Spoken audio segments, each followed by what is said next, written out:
আজও বাংলা ব্লকেট কর্মসূচি পালন করছে কোটা বিরোধী শিক্ষার্থীরা। দর্শক, এই খবর সংগ্রহে শাহবাগে আছেন আমাদের রিপোর্টার ফারুক বাবু। সরাসরি কথা বলবো তার সাথে। বাবু, আন্দোলনকারীরা কি বলছেন, সেখানকার পরিস্থিতি কেমন দেখছেন?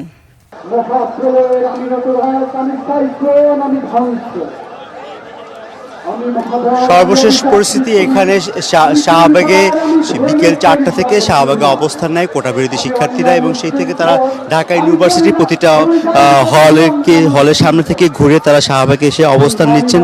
এরপর থেকে এখান থেকে বিভিন্ন দলে দলে শাহবাগ থেকে এক গ্রুপ চলে গিয়েছে, বিভিন্ন হলের শিক্ষার্থীরা চলে গিয়েছে, তারা মৎস্য ভবনে কোনো গ্রুপ চলে গিয়েছে, কাটাবনে, এবং সেই সাথে কারওয়ান বাজার, ফার্ম গেট এবং বাংলা মোটরে বিভিন্ন স্থানে কোটা বিরোধী শিক্ষার্থীরা বর্তমানে অবস্থান করছে। সেই সাথে তারা শাহবাগে অবস্থান করে এখানে দীর্ঘ সময় তারা দেশাত্মবোধক গান, কবিতা আবৃত্তির মাধ্যমে এখানে তারা অবস্থান করছে। তাদের দাবি একটাই, তারা যতক্ষণ পর্যন্ত তাদের কোটা সংস্কার এবং সংসদে সেই কোটা সংস্কারের বিষয় নিয়ে আইন না করবে ততক্ষণ পর্যন্ত তারা এই আন্দোলন চালিয়ে যাওয়ার ঘোষণা দিয়েছে। সেই সাথে তারা বলছে যে সংসদ সদস্যরা কোটা সংস্কারের দাবিতে আন্দোলনকে নিয়ে যে ধরনের মন্তব্য করছেন সেই বিষয় নিয়ে আসলে শিক্ষার্থীরা তারা বিভিন্ন ক্ষুণ্ণ হচ্ছেন। তারা বলছেন যে তারা জনপ্রতিনিধিরা কিভাবে জনগণের পক্ষে না এসে তারা কেন এই ধরনের মন্তব্য করছে, যে হাইকোর্ট দেখাচ্ছে কোটা আন্দোলনকারীদেরকে।